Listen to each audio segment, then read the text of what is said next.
മഴ സ്വാഭാവികമായും പ്രേക്ഷകർക്ക് അതിൻ്റെ അപ്ഡേറ്റ്സ് അറിയാനുള്ള താല്പര്യങ്ങളുണ്ടാകും. കാലവർഷം ഇന്നെത്തുമെന്നുള്ളത് തന്നെയാണ്. ഇന്നും വ്യാപക മഴയ്ക്ക് സാധ്യതയുണ്ട്. 11 ജില്ലകളിൽ യെല്ലോ അലേർട്ടുണ്ട്. കാസർഗോഡ്, കണ്ണൂർ, വയനാട് ഒഴികെയുള്ള ജില്ലകളിലാണ്. അതായത് കാസർഗോഡും കണ്ണൂരും വയനാടും മഴയൊന്ന് ഒരു പക്ഷേ ഒഴിഞ്ഞു നിന്നേക്കാം എന്നുള്ളതാണ് പ്രവചനം. മറ്റു ജില്ലകളിലെല്ലാം യെല്ലോ അലേർട്ടുണ്ട്. എറണാകുളം ജില്ലയിലെ തമ്മനത്തും കാക്കനാട്ടും കളമശ്ശേരിയിലും ദുരിതം തുടരുകയാണ്. നവമി ദിനേശ് കൊച്ചിയിലുണ്ട്, ജി ശ്രീജിത്ത് കോട്ടയത്തുണ്ട്, ശശിനാരായണൻ പത്തനംതിട്ടയിലുണ്ട്. കനത്ത മഴയിൽ ആലപ്പുഴയിൽ കായംകുളത്തെ ദുരിതം കഴിഞ്ഞ ദിവസങ്ങളിലൊക്കെ റിപ്പോർട്ട് ചെയ്തിരുന്നു. 400-ലധികം വീടുകൾ വെള്ളപ്പൊക്ക ഭീഷണിയിലാണ്. പല വീടുകളിലും വെള്ളം കയറിയിട്ടുണ്ട്. കരിപ്പുഴത്തോട് അവിടുത്തെ പ്രധാനപ്പെട്ട ഒരു ജലപാതയാണ്. മലയന്നാർ കനാൽ, ഈഞ്ചക്കൽ തോട് എന്നിവ കരകവിഞ്ഞ് വീടുകളിലേക്ക് വെള്ളം കയറി. കൂടാതെ കായംകുളം പ്രദേശത്തെ താഴ്ന്ന സ്ഥലങ്ങളിൽ ഗുരുതര പ്രതിസന്ധി നേരിടുന്ന പശ്ചാത്തലം കൂടിയുണ്ട്. എരുവ, കുറ്റിത്തെരുവ്, ചേരാവള്ളി, ഈഞ്ചക്കൽ, ചുടുകാട് തുടങ്ങിയ പ്രദേശങ്ങളിലാണ് വെള്ളക്കെട്ട്. ഇതിൻ്റെ രൂക്ഷത വല്ലാതെയാണ്. നമുക്ക് ദൃശ്യങ്ങളിൽ കാണുന്നത് ഈ ജനങ്ങൾ വീടുകൾ ഒഴിഞ്ഞു പോവുകയാണ്. പ്രായമായവരുണ്ട്, അസുഖബാധിതരുണ്ട്, കൊച്ചു കുഞ്ഞുങ്ങളുണ്ട്. ഇവരൊക്കെ അവർ താമസിച്ചിരുന്ന വീടുകളിൽ കഴിയാൻ പറ്റാത്ത അവസ്ഥയിലാണ്. വലിയ വെള്ളക്കെട്ടാണ്. കായംകുളത്തെ കാഴ്ചകളാണ് പ്രേക്ഷകർ കാണുന്നത്. കൊച്ചിയിൽ കഴിഞ്ഞ 3 ദിവസമായി നമുക്കറിയാം, മിനിഞ്ഞാന്ന് കൊച്ചിയിൽ മേഘവിസ്ഫോടനമാണ് റിപ്പോർട്ട് ചെയ്യപ്പെട്ടത്. അതിശക്തമായ മഴ ഇന്നലെ തുടർന്നു. മിക്ക പ്രദേശങ്ങളിലും വെള്ളം കയറി എന്നുള്ളത്. നവമി, കൊച്ചിയിലെ സ്ഥിതി ഇന്നെന്താണ്? ഇന്നലെ ഈ ആളുകൾ ഒഴിഞ്ഞു പോകുന്ന സാഹചര്യമുണ്ടായിരുന്നു. വീടുകളിലൊക്കെ വലിയ തോതിലുള്ള വെള്ളം കയറി, ചെളി കയറി, അവിടെ ജീവിക്കാൻ പറ്റാത്ത പശ്ചാത്തലമുണ്ടായിരുന്നു. രാവിലത്തെ വിവരം എന്താണ്? മഴ ഇപ്പോഴും തുടരുന്നുണ്ടോ?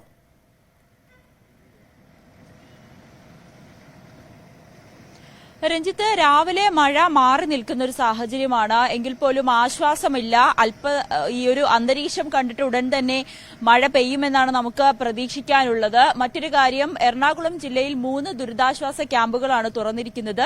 പറവൂരും കളമശ്ശേരിയിലും തൃക്കാക്കരയിലുമായി 3 ദുരിതാശ്വാസ ക്യാമ്പുകൾ തുറന്നു. അതിൽ ഏകദേശം 27ഓളം പേരെ പ്രവേശിപ്പിക്കുകയും ചെയ്തു. ഏറ്റവും കൂടുതൽ ഇന്നലത്തെ വെള്ളക്കെട്ടിൽ ഏറ്റവും കൂടുതൽ വെള്ളം കെട്ടിയ ഒരു സ്ഥലമാണ് ഞാനിപ്പോൾ നിൽക്കുന്ന KSRTC സ്റ്റാൻഡ്. പക്ഷേ ഇപ്പോൾ ഇവിടെ വെള്ളം പമ്പ് സെറ്റ് ഉപയോഗിച്ച് അടിച്ചു കളയുന്ന കാനകളിലേക്ക് ഒഴുക്കിവിടുന്ന ഒരു സാഹചര്യമാണ് ഇന്ന് രാവിലെ ആയപ്പോൾ ഇവിടെ കണ്ടത്. മറ്റൊരു കാര്യം, ഈ ഇടപ്പള്ളി, തൃക്കാക്കര, കളമശ്ശേരി, മൂലേപ്പാടം ഭാഗങ്ങളിലൊക്കെ വലിയ രീതിയിലുള്ളൊരു വെള്ളക്കെട്ടാണ് ഇന്നലെ രാത്രി അനുഭവപ്പെടുന്നത്. ആളുകളെ ഫയർഫോഴ്സ് എത്തി ദുരിതാശ്വാസ ക്യാമ്പുകളിലേക്കൊക്കെ മാറ്റുന്ന ഒരു സാഹചര്യമാണ് ഉണ്ടായിരുന്നത്. വലിയ ഗതാഗത തടസ്സം, മണിക്കൂറുകളോളം വഴികളിൽ വാഹനങ്ങൾ ബ്ലോക്കായി കിടന്ന് ഒരു സ്തംഭനം തന്നെ അനുഭവപ്പെടുകയും ചെയ്തിട്ടുണ്ട്.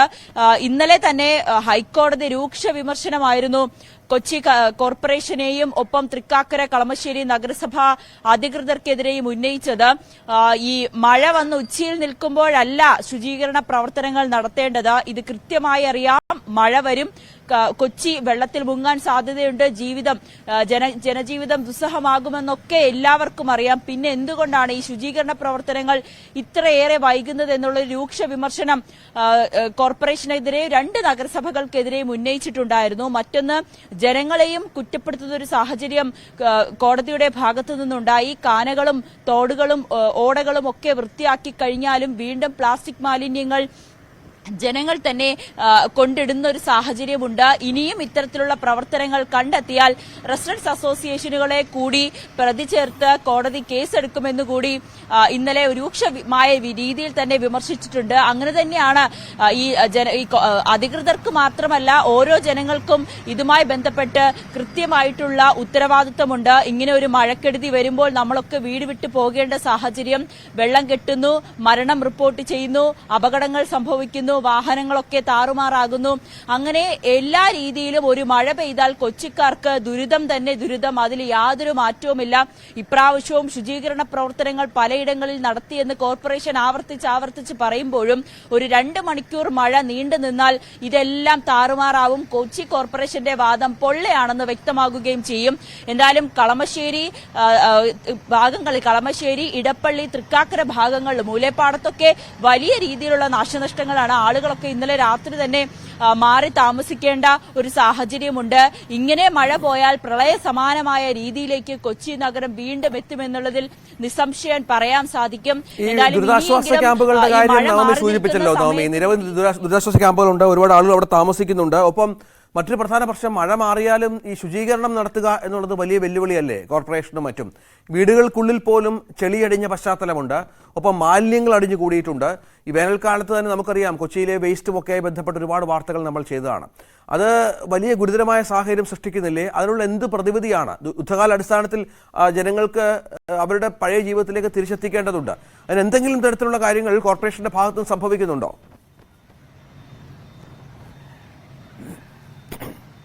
കൊച്ചി കോർപ്പറേഷനെ സംബന്ധിച്ച് ഇപ്പോഴും മേയർ വ്യക്തമാക്കുന്നത് വൃത്തിയായിട്ടുള്ള പരിപാടികളല്ല, ക്ലീനിംഗ് പരിപാടികളൊക്കെ നടത്തിയിട്ടുണ്ട്.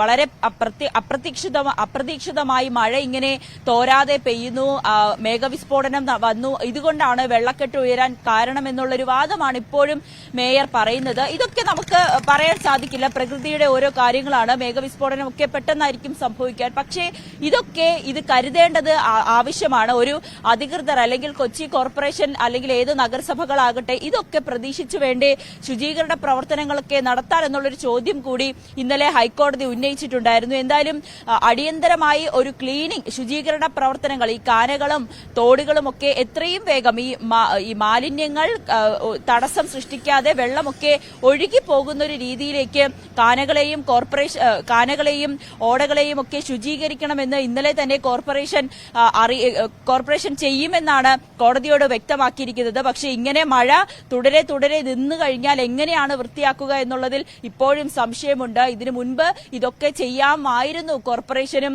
അധികൃതരുമൊക്കെ. എന്തായാലും കൊച്ചിയെ സംബന്ധിച്ച് വെള്ളക്കെട്ട് വീണ്ടും ഒരു ദുരിതമായി മാറിക്കൊണ്ടിരിക്കുകയാണ്. വലിയ രീതിയിലുള്ളൊരു പ്രശ്നം തന്നെയാണ് അനുഭവപ്പെടുന്നത്. ഞാനിപ്പോൾ നിൽക്കുന്ന ഈ ഒരു KSRTC സ്റ്റാൻഡിലും സ്ഥിതി വ്യത്യസ്തമല്ല. മുട്ടോളം മുങ്ങിയ ഒരു അവസ്ഥയിലാണ്. ബസ്സുകൾ പോലും ഇതിന്റെ ഉള്ളിലേക്ക് കയറാത്ത രീതിയിലേക്ക് വെള്ളം കെട്ടി നിൽക്കുന്ന ഒരു സാഹചര്യമാണ്. ഈ ബസ് സ്റ്റാൻഡ് ആയിക്കോട്ടെ കഴിഞ്ഞ ഫെബ്രുവരിയിൽ പുനർനിർമ്മാണത്തിന് വേണ്ടിയിട്ടുള്ള എല്ലാ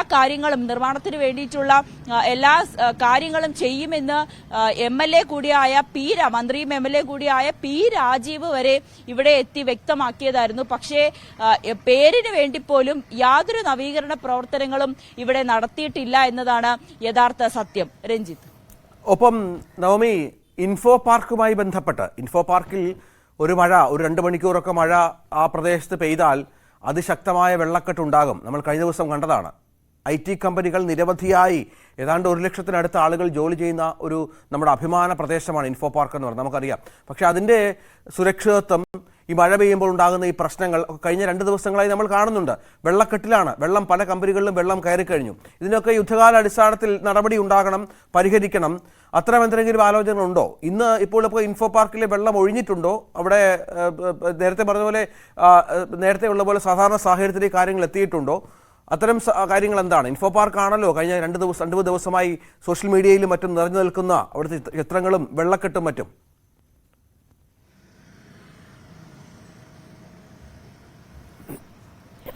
രജിത്ത്, ഇൻഫോ പാർക്കില് കഴിഞ്ഞ 3 ദിവസമായി നമ്മൾ കണ്ടതാണ്. ഇത്തരത്തിൽ മഴ പെയ്യുമ്പോൾ വലിയ രീതിയിലുള്ള വെള്ളക്കെട്ടുണ്ടാകുന്നു, ഗതാഗതം താറുമാറാകുന്നു, ജീവനക്കാർക്കൊന്നും പുറത്തേക്കോ അകത്തേക്കോ പോകാൻ കഴിയാത്തൊരവസ്ഥയിലേക്ക് മാറുന്ന സാഹചര്യമാണ് നമ്മൾ ഇൻഫോ പാർക്കിൽ കണ്ടത്. അവിടെയും എത്രയും വേഗം ഈ വെള്ളക്കെട്ട് ഒഴിവാക്കാൻ വേണ്ടിയിട്ടുള്ള പ്രവർത്തനങ്ങൾ ആരംഭിക്കണമെന്ന് ഇതിനോടകം തന്നെ പറഞ്ഞിട്ടുണ്ട്. പക്ഷെ അത് എപ്രകാരമായിരിക്കും ആ ഒരു പ്രവർത്തനങ്ങൾ നടക്കുക എന്നത് ഇപ്പോഴും വ്യക്തമായിട്ടില്ല. ചേട്ടാ, കൊച്ചിക്കാരൻ തന്നെയാണോ? അല്ല, ഈ ഇവിടെ വരുന്നതാണോ സ്ഥിരം കൊച്ചിയിൽ? ഈ വെള്ളക്കെട്ട് ഇവിടെ നല്ല വെള്ളമായിരുന്നു. ഭയങ്കര ബുദ്ധിമുട്ടല്ലേ ബസ് സ്റ്റാൻഡ്? ഭയങ്കര ബുദ്ധിമുട്ടായിരുന്നു.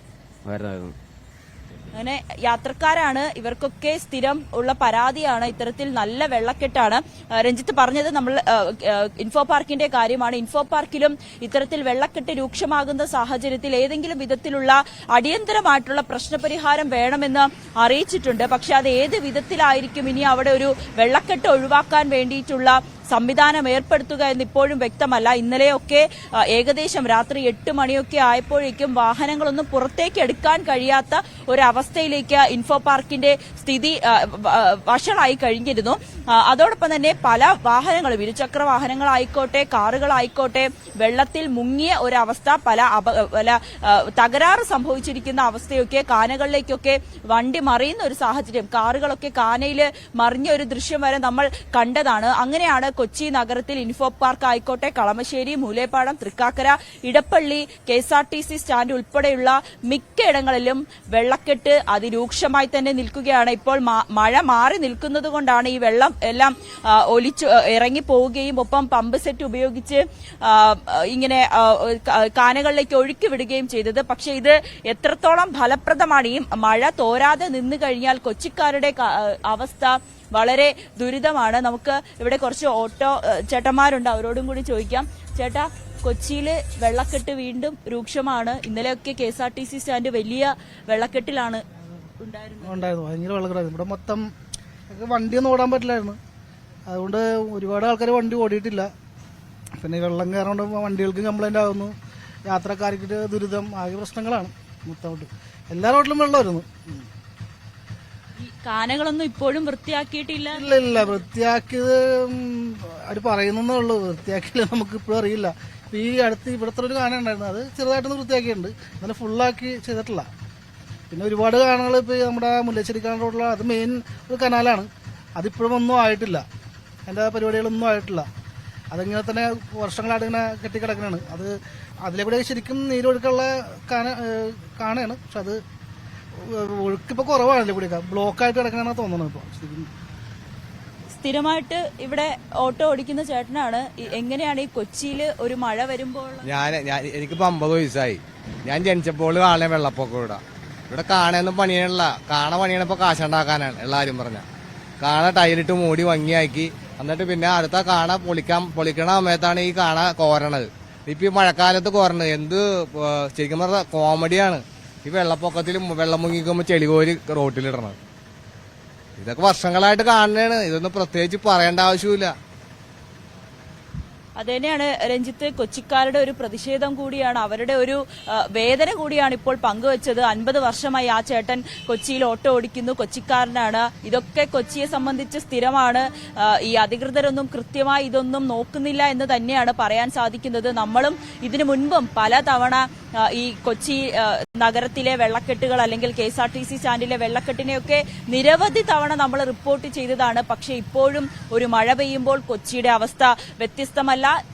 ജീവിതം, ഈ കൊച്ചിക്കാരുടെ ജീവിതം വീണ്ടും വീണ്ടും ദുസ്സഹമാകുന്നു. വീട് വിട്ടു പോകേണ്ടി വരുന്നു, വീട്ടു സാധനങ്ങൾ നശിക്കുന്നു, ദുരിതാശ്വാസ ക്യാമ്പിൽ പോയി താമസിക്കേണ്ടി വരുന്നു. ഇങ്ങനെ ആവർത്തിച്ച് എത്രമാത്രം വിമർശിച്ചാലും, ഹൈക്കോടതി പോലും വിമർശിച്ചാലും, കൊച്ചി കോർപ്പറേഷനോ മറ്റ് നഗരസഭകളിലോ ജനങ്ങളുടെ കാര്യത്തിൽ യാതൊരുവിധ ഒരു രീതിയിൽ പോലും അവരെ പരിഗണിക്കുന്നില്ല എന്ന് തന്നെ ഇതിൽ നിന്നൊക്കെ വ്യക്തമാകും.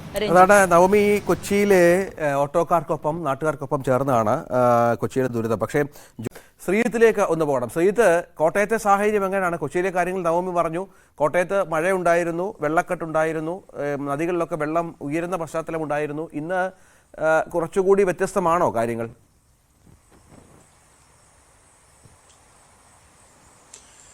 രഞ്ജിത്ത്, ഒരല്പം മഴ മാറി നിൽക്കുന്നു എന്ന് തന്നെ പറയേണ്ടി വരും. കഴിഞ്ഞ രാത്രിയും ഇന്ന് രാവിലെയും ഒക്കെ അതാണ് സാഹചര്യം. ഒറ്റപ്പെട്ട സ്ഥലങ്ങളിൽ ചെറിയ രീതിയിൽ ചാറ്റൽ മഴകൾ ഉണ്ട് എന്നുള്ളതിനപ്പുറത്തേക്ക് രാവിലെ നല്ല തെളിച്ചമുള്ള കാലാവസ്ഥ തന്നെയാണ് കോട്ടയത്ത് ഉള്ളത് എന്ന് തന്നെയാണ് മലയോര മേഖലയിൽ നടക്കം നമുക്ക് ലഭ്യമാകുന്ന വിവരങ്ങൾ അതുതന്നെയാണ്.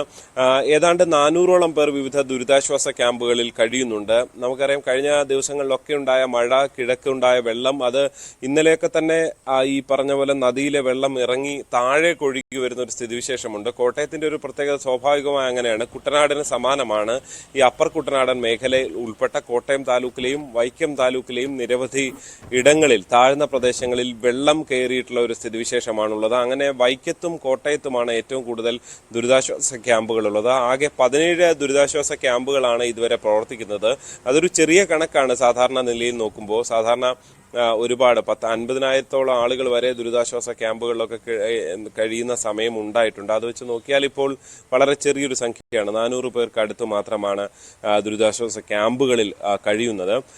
എന്തായാലും ഇന്ന് ഇടയ്ക്ക് മഴ മാറി നിൽക്കുന്നതാണ് രഞ്ജിത്ത് വലിയൊരു ആശ്വാസമായി മാറുന്നത്. കാരണം ഈ നദിയിലേക്ക് ഒഴുകി വരുന്ന വലിയ വെള്ളം അതൊന്ന് ഒഴിഞ്ഞു മാറുന്നതിനുള്ള സമയം കിട്ടുന്നുണ്ട് എന്നുള്ളത് കൊണ്ടാണ്.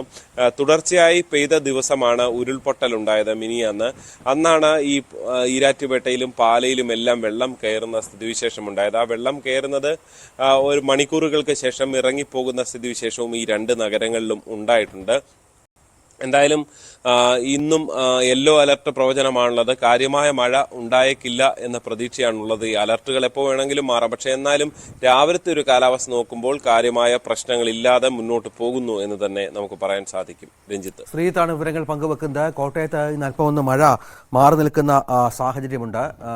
പക്ഷേ അപ്പോഴും പല താഴ്ന്ന പ്രദേശങ്ങളിലും വെള്ളക്കെട്ടടക്കം തുടരുന്നുണ്ട് എന്ന വിവരങ്ങളും ഈ ഘട്ടത്തിൽ പുറത്തു വരുന്നുണ്ട്. നമുക്ക് സംസ്ഥാനത്ത് ഉടനീളം മഴയിൽ അല്പം ഒരു ശമനം രാവിലെ ഉണ്ട് എന്ന വിവരങ്ങൾ പൊതുവെ ലഭിക്കുന്നുണ്ട്. പക്ഷേ ഇന്ന് കാലവർഷം കൂടി എത്തിക്കഴിയുമ്പോൾ ഏത് തരത്തിലാണ് മഴ നമ്മളോട് പ്രതികരിക്കുക എന്നത് കാത്തിരുന്ന് കാണണം. കാരണം ഈ വേനൽ മഴയിൽ തന്നെ സംസ്ഥാനമൊക്കെ വെള്ളത്തിലായ കാഴ്ച കണ്ടിരുന്നു. ഒരുപക്ഷെ ആദ്യമായിരിക്കും വേനൽ മഴയിൽ ഇത്ര അധികം കെടുതിയിലേക്ക് കേരളം കടക്കുന്നത്. പക്ഷേ ഈ കാലവർഷം കൂടി വരുമ്പോൾ കാര്യങ്ങൾ കുറച്ചുകൂടി ഗൗരവമുള്ളതാകുമെന്നുള്ള ഭീതി നമുക്കുണ്ട്.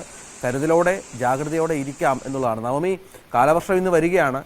ഈ 2 ദിവസം 3 ദിവസം വേനൽ മഴ തകർത്ത് പെയ്തപ്പോൾ തന്നെ കൊച്ചി ഒട്ടാകെ വെള്ളത്തിലായി. കാലവർഷം വരുമ്പോൾ അതിനുള്ള മുന്നൊരുക്കങ്ങൾ വേണം. ഓടകളും കാനകളും വൃത്തിയാക്കണം. ഇന്നലെ ഹൈക്കോടതി ശക്തമായ പരാമർശം കൊച്ചിയിലെ പൊതുജനങ്ങൾക്കെതിരെ നടത്തിയിരുന്നു. കാരണം മാലിന്യം വലിച്ചെറിഞ്ഞതിനെതിരെ കൂടുതൽ നടപടികൾ ഇതിൻ്റെയൊക്കെ അടിസ്ഥാനത്തിൽ സ്വീകരിക്കുന്നുണ്ടോ? ഇനി എന്തൊക്കെയാണ് മുന്നൊരുക്കങ്ങൾ?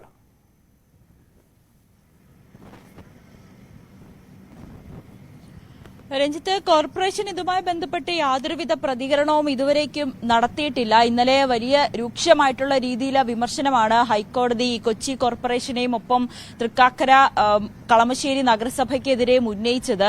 ഈ മഴ ഉച്ചിയിൽ വന്ന് നിൽക്കുമ്പോഴല്ല ശുചീകരണ പ്രവർത്തനങ്ങൾ നടത്തേണ്ടത്. അതോടൊപ്പം ഈ ആളുകൾക്ക്, ജനങ്ങളും കൂടി ഇതിൽ കുറച്ചുകൂടി ശ്രദ്ധ കാണിക്കണം. ഇങ്ങനെ കാനകളിലെ വൃത്തിയാക്കിയതിനു ശേഷം വീണ്ടും അവിടേക്ക് പ്ലാസ്റ്റിക്കും മറ്റു മാലിന്യങ്ങളും ഒക്കെ കൊണ്ടിടുന്നത് ശരിയായ രീതിയിലുള്ള അവർക്ക് തന്നെ ഇതിന്റെ ഒരു ദുരിതം അനുഭവിക്കേണ്ടി വരും. പിന്നീട് ഈ റെസിഡൻസ് അസോസിയേഷനുകളെ വരെ കേസെടുക്കേണ്ട ഒരു സാഹചര്യത്തിലേക്ക് ഹൈക്കോടതിയെ കടത്തരുത് എന്നുള്ളൊരു വിമർശനം കൂടി ഹൈക്കോടതി ഇന്നലെ ഉന്നയിച്ചിട്ടുണ്ട്. എന്തായാലും കൊച്ചി കോർപ്പറേഷനോ മേയറോ അല്ലെങ്കിൽ നഗരസഭ ചെയർപേഴ്സൺമാരോ ആരും തന്നെ ഇതുമായി ബന്ധപ്പെട്ട് ഒരു പ്രതികരണം തന്നിട്ടില്ല. ഞാനിപ്പോൾ നിൽക്കുന്നത് ഈ ബസ് സ്റ്റാൻഡിലാണ്. ഈ ബസ് സ്റ്റാൻഡിൽ രഞ്ജിത്ത്, നമുക്ക് ഈ ദൃശ്യങ്ങൾ കാണാം. എന്തുമാത്രം പ്ലാസ്റ്റിക് മാലിന്യങ്ങളും മറ്റ് മാലിന്യങ്ങളുമാണ് ഇവിടെ അടിഞ്ഞു കൂടിയിരിക്കുന്നത്. നമുക്ക് ഈ ദൃശ്യങ്ങൾ തന്നെ വ്യക്തമാകും. ഈ വെള്ളക്കെട്ട് വരുമ്പോൾ ഇതെല്ലാം തന്നെയാണ് ഈ കാനകളിലേക്ക് ഒഴുകി പോകുന്നത്. ഈ കാനകളിൽ നിന്ന് കോരിയ മാലിന്യങ്ങൾ ഈ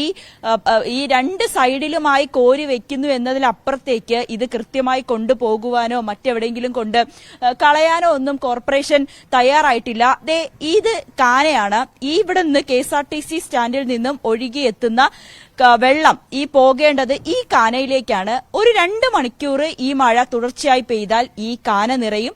ഈ കാന നിറഞ്ഞ് ഈ വെള്ളം തന്നെയാണ് KSRTC സ്റ്റാൻഡിന്റെ ഉള്ളിലേക്കും ഇതിൽ കൂടി നടന്നു വരുന്ന ജനങ്ങളിലേക്കും ഇതിലെ യാത്രക്കാർക്കുമൊക്കെ ഈ വെള്ളത്തിൽ കൂടി വേണം നടന്നു പോകാൻ. എനിക്ക് ചുറ്റും കാണുന്ന ഇതെല്ലാം വേസ്റ്റുകളാണ്, പ്ലാസ്റ്റിക് വേസ്റ്റുകളാണ്. ഇതിൽ നിന്നൊക്കെ വ്യക്തമാകും കൊച്ചി കോർപ്പറേഷൻ എത്രമാത്രം കാര്യക്ഷമമായി അവരുടെ ജോലി ചെയ്തു എന്ന്.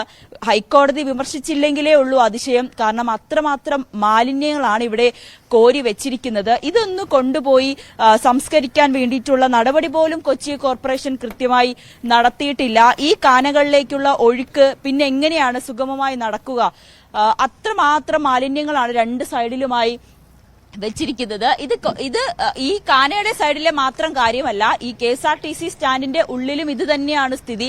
ആളുകൾ വലിച്ചെറിയുന്ന പ്ലാസ്റ്റിക്കുകൾ അത് അവിടെ തന്നെ കിടക്കുന്നു. ഈ കാനകളിലൊക്കെ അടഞ്ഞ് പോകുന്ന ഒരു സാഹചര്യം ഈ കാനകളിലൊക്കെ കണ്ടില്ലേ. വേസ്റ്റുകളൊക്കെ ഇപ്പോഴും ഈ പ്ലാസ്റ്റിക് വേസ്റ്റുകളൊക്കെ തടഞ്ഞു നിൽക്കുന്നുണ്ട്. അതുകൊണ്ട് തന്നെയാണ് ഈ കാനയുടെ ഒഴുക്ക് സുഗമമായി നടത്താൻ കഴിയാത്തത് ഇത് തന്നെയാണ് ഇവിടെ വെള്ളക്കെട്ടിന് പ്രധാനപ്പെട്ട കാര്യം. യാതൊരുവിധ പ്രവർത്തനങ്ങൾ കൊച്ചി കോർപ്പറേഷന്റെ ഭാഗത്തു നിന്ന് ഇപ്പോഴും നടക്കുന്നില്ല. മേയർ പറയുന്നത് അപ്രതീക്ഷിതമായ മഴയോ അല്ലെങ്കിൽ മറ്റെന്തെങ്കിലും ഒരു മേഘവിസ്ഫോടനമോ ഒക്കെ വന്നതുകൊണ്ടാണ് ഇങ്ങനെ വെള്ളം കെട്ടുന്നത്. പക്ഷെ ഇതൊന്നുമല്ല.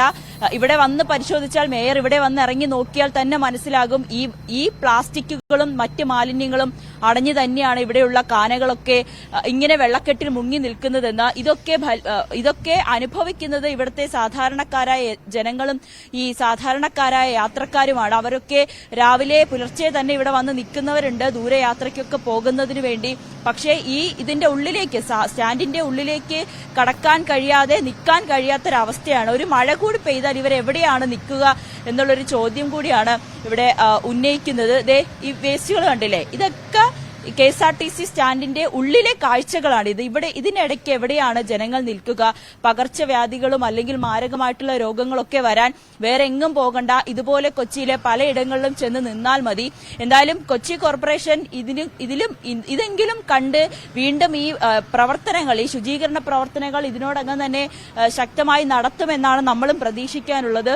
നമുക്ക് യാത്രക്കാരോട് തന്നെ ചോദിക്കാം, ചേട്ടാ, ഈ സ്റ്റാൻഡിന്റെ ഉള്ളിലേക്ക് കയറാൻ പറ്റാത്തൊരു അവസ്ഥയാണ്. അതെ, ഒരു ഭയങ്കര വൃത്തികേടായിട്ട് കിടക്കണേണ്. ഇത് നന്നായിട്ട് മെയിൻറ്റെയിൻ ചെയ്തിട്ടുണ്ടെങ്കിൽ ഇഷ്ടംമാരെ ആൾക്കാർ ഇവിടെ വരും. ഞങ്ങളിപ്പോ പേടിച്ചാണ് ഇവിടെ വന്നത്, വെള്ളം ഉണ്ടാവും എന്ന് വിചാരിച്ച്. പക്ഷെ ഇപ്പൊ വെള്ളമില്ല, പക്ഷെ അകത്തോട്ട് കയറി നിൽക്കാനായിട്ടുള്ള ഒരു സംവിധാനവും ഇല്ല. യാത്ര പോവാനാണോ? ഒന്ന് ആലപ്പുഴ വരെ പോവാൻ നിൽക്കണേണ്. അതാണ് രഞ്ജിത്ത്, ഇവിടെ ഉള്ളിലേക്ക് നിൽക്കാൻ പറ്റാത്തൊരു അവസ്ഥയാണ് ചേട്ടാ. വലിയ വെള്ളക്കെട്ടാണ്, നിൽക്കാൻ പറ്റാത്ത അവസ്ഥയാണ്.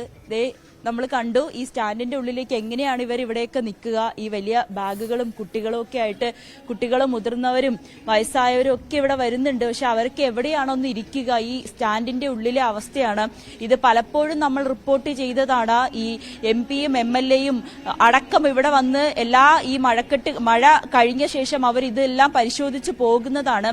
ഇവിടെ നിന്ന് പോയി കഴിഞ്ഞാൽ പിന്നെ KSRTC സ്റ്റാൻഡിനെ അവർ മറക്കും. പിന്നീട് അടുത്ത വെള്ളക്കെട്ടോ അല്ലെങ്കിൽ രൂക്ഷ വിമർശനമൊക്കെ ഹൈക്കോടതിയുടെ ഭാഗത്തു നിന്നൊക്കെ ഉണ്ടാകുമ്പോൾ മാത്രം പേരിന് വേണ്ടി എന്തെങ്കിലും ഒരു പദ്ധതി പ്രഖ്യാപിക്കുമെന്നതിനപ്പുറത്തേക്ക് ഇപ്പോഴും KSRTC സ്റ്റാൻഡിന്റെ അവസ്ഥ ഇതൊക്കെ തന്നെയാണ്. രഞ്ജിത്ത്, കൊച്ചിയിലെ അതീവ ഗുരുതരമായ സാഹചര്യമാണ് നവമി റിപ്പോർട്ട് ചെയ്തത്. ദൃശ്യങ്ങളിൽ കാണുന്ന പോലെ വെള്ളക്കെട്ടിലാണ് കൊച്ചി. KSRTC സ്റ്റാൻഡ്, പൊതുജനങ്ങൾ സ്ഥിരമായി ഉപയോഗിക്കുന്ന KSRTC സ്റ്റാൻഡിൽ പോലും ആളുകൾക്ക് പ്രവേശിക്കാൻ പറ്റാത്ത പശ്ചാത്തലം ആണ് ഇപ്പോൾ ഉള്ളത് എന്നുള്ളതാണ്. നമുക്കിനിയും പത്തനംതിട്ടയിലേക്ക് ഒന്ന് പോകണം. പത്തനംതിട്ടയിൽ നിന്ന് ശശിനാരായണൻ വിവരങ്ങൾ പങ്കുവെക്കുക. ശശിനാരായണൻ, പത്തനംതിട്ടയൊക്കെ സ്ഥിരമായി റെഡ് അലേർട്ട്, ഓറഞ്ച് അലേർട്ടിലുള്ള ജില്ലയാണ്. ഇന്നും മഴ പ്രവചിച്ചിട്ടുണ്ട് പല മേഖലകളിലും. എന്താണ് രാവിലത്തെ വിവരം വിവിധ മേഖലകളിൽ നിന്ന്? രഞ്ജിത്തെ, പത്തനംതിട്ടയിൽ രാവിലെ മഴയ്ക്ക് അല്പ ശമനമുണ്ട്. കാരണം മേഘാവൃതമാണ് ആകാശം. പക്ഷേ മഴ ജില്ലയിൽ ഒരു സ്ഥലത്തും രാവിലെ പെയ്തില്ല. പക്ഷേ ഇന്ന് രാത്രിയിൽ ശക്തമായ മഴ ഉണ്ടായിരുന്നു. ജില്ലയിൽ പരക്കെ മഴ ലഭിക്കുന്ന ഒരു സാഹചര്യം പത്തനംതിട്ട ജില്ലയിലുണ്ട്. മലയോര മേഖലയിലടക്കം ഇത്തരത്തിൽ മഴയുണ്ട്. അതുപോലെ തന്നെ നദിയിലെ ജലനിരപ്പും, പമ്പ, അച്ചൻകോവിൽ നദികളുടെ ജലനിരപ്പും നേരിയ തോതിൽ ഉയർന്നിട്ടുണ്ട്. പക്ഷേ കാര്യമായ നാശനഷ്ടങ്ങളൊന്നും ഈ മഴ സമയവുമായി ബന്ധപ്പെട്ട് പത്തനംതിട്ടയിൽ ഉണ്ടായില്ല എന്നുള്ളതാണ് ഏറെ ആശ്വാസകരം. 3 ക്യാമ്പുകളാണ് ഇപ്പോൾ പത്തനംതിട്ട ജില്ലയിൽ തുറന്നിട്ടുള്ളത്. കവിയൂരും തിരുമൂലപുരം, തിരുവല്ല എന്നിവിടങ്ങളിൽ 3 ക്യാമ്പുകളുണ്ട്. ഇവിടെ 17 പേരെ മാറ്റി താമസിച്ചിട്ടുണ്ട്. അത് ഈ മുൻകരുതലിന്റെ ഭാഗമായിട്ടൊക്കെയാണ്. അതായത് മണ്ണിടിച്ചുള്ള മേഖല, വെള്ളം കയറുന്ന സ്ഥലം, താഴ്ന്ന പ്രദേശങ്ങൾ എന്നിവിടങ്ങളിലൊക്കെ ഉള്ള ആളുകളെയാണ് ഇത്തരത്തിലൊരു മുൻകരുതലിന്റെ ഭാഗമായിട്ട് ആളുകളെ ക്യാമ്പുകളിലേക്ക് മാറ്റി താമസിപ്പിച്ചിട്ടുണ്ട്. വെള്ളക്കെട്ട് ആണ് സാധാരണ തിരുവല്ല അപ്പർ കുട്ടനാട് മേഖലയിലെ റോഡുകളിലെ വെള്ളക്കെട്ടാണ്. പുല്ലാട് ഒക്കെ കഴിഞ്ഞ ദിവസം വെള്ളക്കെട്ട് രൂക്ഷമായിരുന്നു. ഇവിടെ ഗതാഗത തടസ്സവും ഭാഗികമായ രീതിയിലൊക്കെ ഉണ്ടാവുകയും പിന്നീട് ക്രമീകരിക്കുകയും ചെയ്തൊരു സാഹചര്യം ജില്ലയിലുണ്ട്. പക്ഷേ ആശ്വാസകരമായ കാര്യം, ജില്ലയിൽ ഇതുവരെ മഴയുമായി ബന്ധപ്പെട്ട് ഇത്തരത്തിലൊരു ദുരന്തവും മറ്റു കാര്യങ്ങളോ ഒന്നും ഇതുവരെ ഉണ്ടായിട്ടില്ല. പക്ഷെ മഴ ശക്തമായ രീതിയിൽ തന്നെ ലഭിക്കുന്നു. ഡാമുകളുടെ വൃഷ്ടിപ്രദേശങ്ങളൊക്കെ മുൻ വർഷങ്ങളെ അപേക്ഷിച്ച് ഡാമുകളിലേക്ക് വെള്ളം ധാരാളമായി ഒഴുകിയെത്തുന്ന ഒരു സാഹചര്യമുണ്ട്. വർധനവുണ്ട്. മൂഴിയാറ്, അതുപോലെ തന്നെ കക്കി തുടങ്ങിയ ഡാമുകളിലേക്കും വലിയ ജലനിരപ്പ് ഉയരുന്നുണ്ട്. എന്തായാലും ഈ ജില്ലയെ സംബന്ധിച്ച് പറഞ്ഞാൽ മഴ വലിയ സാധാരണഗതിയിൽ ഒരു വെള്ളപ്പൊക്ക ജില്ല എന്ന നിലയ്ക്ക് വലിയ ശക്തമായ രീതിയിൽ മഴ പെയ്താൽ ഉടൻ തന്നെ വീടുകളിലേക്കും അതുപോലെ ഉരുൾപൊട്ടും മറ്റു കാര്യങ്ങളൊക്കെ ഉണ്ടാകുന്ന ഒരു ജില്ലയാണ്. പക്ഷേ ഇന്ന് കഴിഞ്ഞ കുറേ ദിവസങ്ങളായി വേനൽമഴ തുടങ്ങിയ ശേഷം ഇതുവരെ അത്തരത്തിലൊരു ദുരന്തങ്ങളോ മറ്റു കാര്യങ്ങളോ ഉണ്ടായിരുന്ന വലിയ ആശ്വാസകരമാണ് എന്ന് തന്നെ പറയാം. പക്ഷേ മഴ കാര്യമായ രീതിയിൽ ലഭിക്കുന്നുമുണ്ട്. പക്ഷേ അത് തുടർച്ചയായി പെയ്യാത്തതാണ് അത് ഒരു ആശ്വാസമുള്ളത്. കാരണം തുടർച്ചയായി മഴ പെയ്യുമ്പോഴാണ് സ്വാഭാവികമായും ഇത്തരത്തിൽ വെള്ളപ്പൊക്കം ഉണ്ടാവുകയും മറ്റ് കാര്യങ്ങളിലേക്ക് പോകുന്നത്. സാധാരണഗതിയിൽ ഇപ്പം ഇടപെട്ട് മഴ പെയ്തുകൊണ്ട് വെള്ളം ഒഴുകി പോകുന്നതിനൊരു അവകാശമുണ്ട്. നദികളിലായാലും വെള്ളം ഒഴുകി താഴ്ന്ന പ്രദേശങ്ങളിൽ നിന്ന് മാറി പോകുന്നതിനൊക്കെയുള്ള സാഹചര്യമുണ്ട്. തുടർച്ചയായി ശക്തമായ വലിയ തോതിൽ മഴ ലഭിക്കാതെ തന്നെയാണ് ജില്ലയെ സംബന്ധിച്ച് ഒരു ആശ്വാസം നിന്ന് പെയ്യുന്ന, അതായത് സാധാരണഗതിയിൽ ചാറ്റൽ മഴ പോലെ നിന്ന് പെയ്യുന്ന മണിക്കൂറുകളോളം നിന്ന് അത്തരത്തിൽ പെയ്യുന്ന മഴകളൊക്കെ ഉണ്ട്. നമ്മുടെ ഈ ആലപ്പുഴയിലെ പ്രത്യേകത എന്ന് പറഞ്ഞാൽ 2018 പ്രളയത്തിൽ പോലും വെള്ളം കയറാത്ത പല സ്ഥലങ്ങളിലും ഇത്തവണ വെള്ളക്കെട്ടാണ്. നഗരത്തിൽ വെള്ളക്കെട്ടാണ്. ഇന്നലെയൊക്കെ ശരണ്യ അവിടെ കൊമ്മാടിയിൽ നിന്നൊക്കെ റിപ്പോർട്ട് ചെയ്തിട്ടുണ്ടായിരുന്നു. അവിടെ വലിയ വെള്ളം വീടുകളിലൊക്കെ കയറിയ പശ്ചാത്തലം. പത്തനംതിട്ട നമുക്കറിയാം, ചെങ്ങന്നൂരടക്കമുള്ള പാണ്ഡ്രനടക്കമുള്ള സ്ഥലങ്ങളിലൊക്കെ എത്ര വലിയ പ്രളയ ഭീതിയിലുള്ള സ്ഥലങ്ങളാണ്, എത്ര വലിയ പ്രളയം അനുഭവിച്ച സ്ഥലങ്ങളാണ്. ഈ മഴയിൽ അവിടെ എന്തൊക്കെയാണ്, അവിടുത്തെ സാഹചര്യം എന്താണ്? അവിടെ എവിടെയെങ്കിലും വെള്ളം കയറിയിട്ടുണ്ടോ അതോ ആശ്വാസകരമായ സ്ഥിതിയാണോ?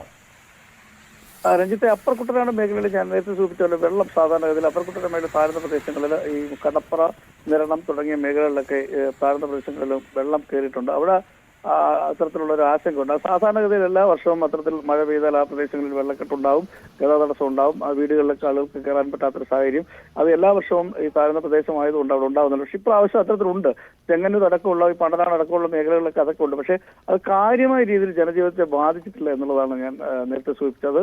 ജില്ലയിൽ പല സ്ഥലങ്ങളിലും അത്തരത്തിലുണ്ട്. കാരണം മഴ കാര്യമായ രീതിയിൽ പെയ്യുന്നുണ്ട്. പക്ഷേ ഇടപെട്ട് പെയ്യുന്ന മഴയാണ്. തുടർച്ചയായി രാവിലെ തൊട്ട് 24 മണിക്കൂറും നിന്ന് പെയ്യുന്ന മഴ ഉണ്ടായെങ്കിൽ മാത്രമാണ് സാധാരണ പത്തനംതിട്ട ജില്ലയെ സംബന്ധിച്ച് ഒരു വലിയ ഭീകര അന്തരീക്ഷമുള്ളത്. പക്ഷെ അത്തരത്തിൽ ഇപ്പോൾ മഴ പത്തനംതിട്ട ജില്ല എങ്ങനെയാണ് ലഭിക്കുന്നത്?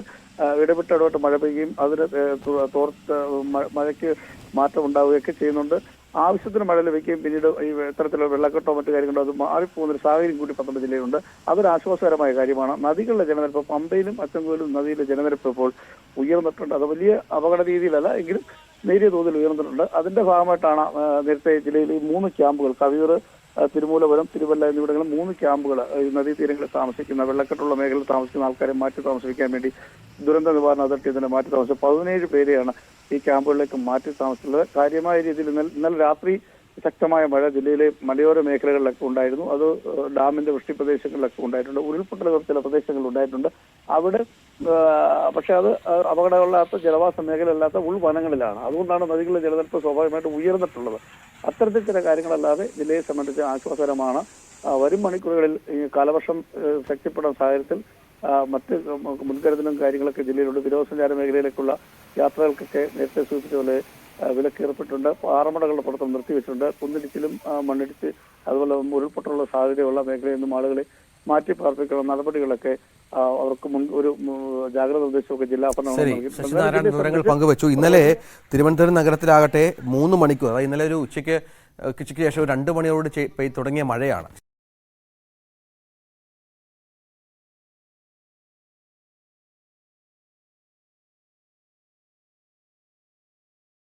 അരുവിക്കര ഡാമിൽ ഷട്ടറുകൾ തുറക്കുന്ന പശ്ചാത്തലമുണ്ടായി. നഗരത്തിലെ താഴ്ന്ന പ്രദേശങ്ങൾ, പോങ്ങുമൂട്, കരമന സ്ഥലങ്ങളൊക്കെ വെള്ളത്തിലായിരുന്നു. പല മേഖലകളിലും തമ്പാനൂരും റെയിൽവേ സ്റ്റേഷന്റെ ഭാഗത്ത്, ബസ് സ്റ്റാൻഡിന്റെ ഭാഗത്തൊക്കെ ശക്തമായ വെള്ളക്കെട്ട് അനുഭവപ്പെട്ടു. അങ്ങനെ ആ വെള്ളക്കെട്ട് ഇപ്പോഴും പല മേഖലകൾ നിലനിൽക്കുകയാണ്. പക്ഷേ ഇന്ന് രാവിലെ മുതൽ ആശ്വാസകരമായൊരു കാര്യം, വലിയ മഴയില്ല. പക്ഷേ എന്തും പ്രതീക്ഷിക്കാം, ഏത് സമയത്തും മഴ ശക്തമാകാം. മൂടിക്കെട്ടിയ അന്തരീക്ഷമാണ് തലസ്ഥാന നഗരിയിലുള്ളത്. അതുകൊണ്ട് തന്നെ തലസ്ഥാന നഗരവാസികൾക്ക് ഭീതിയുണ്ട്, സ്വാഭാവികമായ ഭീതിയുണ്ട്. എന്താണ് ഇനി സംഭവിക്കാൻ പോകുന്നത് എന്ന കാര്യത്തിൽ നമുക്കിനിയും ജാഗ്രതയോടെ മുന്നോട്ട് പോകേണ്ട പശ്ചാത്തലം തന്നെയാണ് തലസ്ഥാനത്തെ സംബന്ധിച്ചിടത്തോളം എന്നും മുന്നറിയിപ്പുണ്ട്. ഓടകൾ, കാനകളൊക്കെ അടഞ്ഞ അവസ്ഥയിലാണ്. അതൊന്നും ശുചീകരിക്കാനുള്ള യാതൊരു പ്രവർത്തനവും, ഈ മഴക്കാല പൂർവ്വ ശുചീകരണ പരിപാടികളൊന്നും ഇവിടെ സംഭവിച്ചിട്ടില്ല എന്ന ഗുരുതരമായ ആരോപണവും ഉയരുന്നുണ്ട്. നമുക്ക് ഇനി പോകേണ്ടത് ആലപ്പുഴയിലേക്കാണ്. ഞാൻ നേരത്തെ പറഞ്ഞ പോലെ ആലപ്പുഴയിൽ 2018 പ്രളയത്തിൽ പോലും ഇല്ലാത്ത വിധം വെള്ളക്കെട്ട് പല മേഖലകളിലും സംഭവിച്ചു എന്നതാണ്. രൂക്ഷമായ വെള്ളക്കെട്ട് ഈ മഴക്കാലം ഇങ്ങനെയാകുമ്പോഴും ആലപ്പുഴക്കാർക്ക് ഒരു പ്രത്യേകതയുണ്ട്. കാരണം അവരുടെ ജീവിതം, കുട്ടനാട്ടുകാരുടെയൊക്കെ ജീവിതം, ആലപ്പുഴയുടെ പ്രധാന മേഖലയായ കുട്ടനാട്ടുകാരുടെയൊക്കെ ജീവിതം 365 ദിവസവും വെള്ളത്തിലാണ്. കാരണം കുട്ടനാട്ടിലൊക്കെ ഒരു ചെറിയ വേലിയേറ്റവും വേലിയിറക്കവും ഒക്കെ മതി, ഈ കിഴക്കൻ പ്രദേശത്തു നിന്നുള്ള വെള്ളത്തിൻ്റെ വരവ് മതി വെള്ളത്തിൽ അവരാവാൻ. കാരണം അത് അവരുടെ ഒരു പരിചിതമായ സാഹചര്യമാണ്. അപ്പോൾ അവരുടെ ഒരു സന്തോഷകരമായ കാഴ്ച ഈ കൂട്ടത്തോടെ ഇറങ്ങിയുള്ള ഒരു മീൻപിടുത്തമാണ്, ഊത്തപിടുത്തം എന്നൊക്കെ അവിടുത്തെ ആളുകൾ പറയും. ആലപ്പുഴ പഴവീട്ട് നടുറോഡിലാണ് തിലോപ്പിയും പള്ളത്തിയും. ഈ പള്ളത്തിയാണ് ഊത്ത എന്ന് പറയുന്നത്, നീന്തി തുടിക്കുന്നത്. അതിനെ പിടിക്കാനുള്ള ആളുകളുടെ ഒരു സന്തോഷം അതൊന്ന് പങ്കുവെക്കാം. മഴ തകൃതിയായിട്ട് പെയ്യുവാണ്, എല്ലായിടത്തും വെള്ളപ്പൊക്കത്തിന്റെ കാഴ്ചകളൊക്കെയാണ്. പക്ഷെ അതിനിടയിലും ചില സന്തോഷകരമായ നിമിഷങ്ങളും ഒക്കെ ഉണ്ട്. ആളുകൾ എങ്ങനെയാണ് പ്രതിസന്ധി ഘട്ടത്തിലും അതിനെയൊക്കെ എൻജോയ് ചെയ്ത് മുന്നോട്ട് പോകുന്നുള്ള ഒരു കാഴ്ചയാണ് നമ്മളുള്ളത്. നമ്മളിപ്പോൾ ഉള്ളത് പഴവീടാണ്. പഴവീട് തിരുവമ്പാടി വാർഡിലാണ് ഉള്ളത്. ഇവിടെ റോഡിൽ കുറച്ചു പേര് ചേർന്ന് മീൻ പിടിക്കുവാണ്. എത്ര നേരം കൊണ്ട് പിടിച്ചതാ ഇത്? എന്തിനൊക്കെ കിട്ടി? എന്തിനൊക്കെ കിട്ടി? റോഡിൽ കൂടെ ഒഴിക്കുമെന്നാണോ? അല്ലല്ലേ, വലയിട്ട് പിടിച്ചാണ്. ഇവിടെ ബാക്കിയുള്ള ആൾക്കാരെല്ലാം വന്നിട്ടുണ്ടല്ലേ? ഇവർ രണ്ടുപേരും പിടിച്ചിട്ടുള്ള മീനാണ്. ഇതുപോലെ കുറെ ആളുകളുടെ കയ്യിൽ മീനുണ്ട്, ഞാൻ കാണിച്ചു തരാം. ഇതിപ്പോ ഒരു തോടും റോഡും കൂടെ കണക്ട് ചെയ്യുന്ന ഒരു ഭാഗമാണ്. അവിടെയാണല്ലേ വീശിട്ടിരിക്കുന്നത്? അതെ അതെ അതെ. എത്ര നേരമായി തുടങ്ങിയിട്ട്? ഞങ്ങളിപ്പോ ഒരു മണിക്കൂറിനടുത്തായി തുടങ്ങിയിട്ട്. 1 മണിക്കൂറായി. അതെ അതെ. അല്ല, നമ്മൾ മഴയെന്നൊക്കെ പറഞ്ഞ് വിഷമിച്ചിരിക്കുമ്പോ ഇതിവിടെ നിങ്ങൾ എൻജോയ് ചെയ്ത് പിടിക്കുവാണ്. അതെ, ഞങ്ങൾ എൻജോയ് തന്നെ പിടിക്കുന്നത്. തിരിച്ചിട്ടാതെ ഭാര്യ എന്ന് പറയുന്ന പോലെ. ഒന്ന് കാണിച്ച് ചേച്ചി ഒന്ന് മീൻ കാണിച്ചേ. അമ്മേ, ഇവനൊക്കെ വന്നതാണോ? എന്തുമാത്രം കിട്ടിയിട്ടുണ്ട് ചേട്ടാ? 5-8 ഉണ്ട്. എന്നാ മീനാ ഇതെല്ലാം? കട്ടള, പിന്നെ തുള്ളി. ഇവിടെ എന്തായാലും അവര് സൂക്ഷിച്ചെടുക്കണം. നിങ്ങൾ ഇത്രയും നേരം കഷ്ടപ്പെട്ട് പിടിച്ചത്. ഇത് കണ്ടോ, ഇവര് പിടിച്ച മീനാണിത്. ഇവിടെ വലയില് വീണിട്ടുണ്ട്. നമുക്ക് വലയിൽ വീണതിനെ കാണിച്ചു തരാം.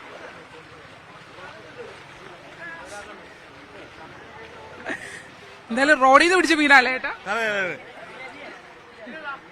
അവര് റോഡിൽ വല വീശിക്കൊണ്ടിരിക്കുവാണ്. ഇവിടെ കുറെ കുട്ടികളൊക്കെ ഉണ്ട്. സത്യം പറഞ്ഞാൽ സാധാരണ വെള്ളം നിൽക്കാത്ത സ്ഥലത്ത് നല്ല ഒഴുക്കല്ല ഇത്തവണ. ഇവിടെ നല്ല ഒഴുക്കാണ്. നല്ല ഒരുപാട് മഴ പെയ്തുകൊണ്ട് സാധാരണ ഈ ഭാഗത്തൊക്കെ ഇങ്ങനെ വെള്ളം വരുന്നതല്ല. പക്ഷെ ഇപ്രാവശ്യം അപ്പുറത്തെ ഭാഗത്തുള്ള എല്ലാ വീടിലൊക്കെ മൊത്തം വെള്ളമാണ്. പിള്ളേരൊക്കെ മൊത്തം ഇറങ്ങി, കുട്ടികളല്ലേ? മഴ വന്നു കഴിഞ്ഞാൽ എല്ലാവരും വന്ന് വലയൊക്കെ വീശി ആവശ്യത്തിന് മീനൊക്കെ പിടിക്കാറുണ്ട്. ചേട്ടാ, ഇത് മീൻ പിടിക്കാൻ ആളുകൾ ഇറങ്ങി തുടങ്ങി. കൗൺസിലർ തന്നെ മീൻ പിടിക്കാൻ ഇറങ്ങിയെന്നാണ് പറയുന്നത്. വെള്ളം കണ്ട്, നമ്മുടെ വാർഡിലെ വെള്ളത്തിന്റെ ഒരു ദുരവസ്ഥ കണ്ട് ഇറങ്ങിയതാണ്. നിങ്ങളുടെ വാർഡിലെ വെള്ളത്തിന് ഗുണമുണ്ട്, മീനൊഴുകി വരുന്നുണ്ട്. ഉണ്ട്, മീനൊഴുകി വരുന്നുണ്ട്, ഇഷ്ടംപോലെ മീനുണ്ട്. അത് ചെറിയ ഒരു ഒഴുക്ക് വന്നാൽ പോലും മീൻ വരാറുണ്ട് ഇവിടെ. ആലപ്പുഴ നഗരത്തിന്റെ നടുക്കാണ് കേട്ടോ, ഹൃദയഭാഗത്താണ് ഇവരിവിടെ റോഡിൽ മീൻ. വലിയൊരു തോട്, അമ്പലപ്പുഴ തോടായിരുന്നു, വെള്ളം പോയിക്കൊണ്ടിരുന്ന തോടായിരുന്നു പണ്ട്. അതിപ്പം തോടില്ല. തോട് എല്ലാവരും കയ്യേറി തോട് ചെറുതായി. അതുകൊണ്ടാണ് അങ്ങനെ സംഭവിച്ചത്. നല്ല ഒഴുക്ക് ഉണ്ട്, വെള്ളമുണ്ട്. പക്ഷേ ഇതേ മീനെ കാണിച്ചു തരാം. വേറെ ചേട്ടാ ഒന്ന് കാണിക്കോ, മീനെ ഒന്ന് കാണിക്കോ. ഇവര് പിടിച്ച മീനാട്ടോ.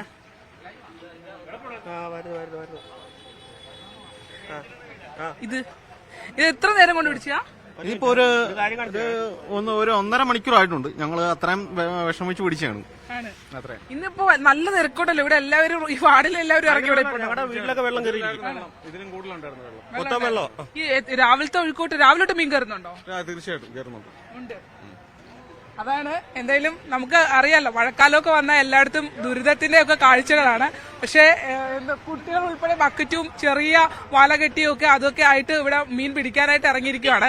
അവര് അത്തരത്തിലൊരു എന്താ പറയുക, ഒരു മഴക്കാലത്തിന്റെ ആ ഒരു ദുരനുഭവങ്ങളെയൊക്കെ മാറ്റിവെച്ച് എല്ലാവരും എൻജോയ് ചെയ്ത് ഇവിടെ മീൻപിടുത്തമാണ്. ക്യാമറമാൻ പ്രശാന്ത് മംഗലശ്ശേരിക്കൊപ്പം ആലപ്പുഴ പഴവീട് നിന്നും ശരണ്യ സ്നേഹജൻ, ന്യൂസ് 18. മഴക്കാലത്ത് ഈ ആലപ്പുഴയിലെ റോഡുകളിലൊക്കെ വെള്ളം കയറും. കുട്ടനാട് AC റോഡിലൊക്കെ കാണുന്ന സ്ഥിരം കാഴ്ചയാണ് ഇത്തരം ഊത്തപിടുത്തം എന്ന് പറയും. ഈ പള്ളത്തി, അതുപോലെ തന്നെ നേരത്തെ കണ്ട തൂളി നല്ല മുള്ളുള്ള മീനാണ്. പക്ഷെ വറക്കാൻ നല്ല ബെസ്റ്റാണ് തൂളി. അത്തരം മീനുകളൊക്കെയാണ് കിട്ടുന്നത്. അത് തോടാകുമ്പോൾ ആലപ്പുഴക്കാരുടെ സന്തോഷം ഇത്തരം മീനുകൾ കയറുക, അത് വളരെ വേഗം പിടിക്കാൻ സാധിക്കുക എന്നുള്ളതൊക്കെയാണ്. അതിൻ്റെ വിവരമാണ് ശരണ്യ റിപ്പോർട്ട് ചെയ്തത്.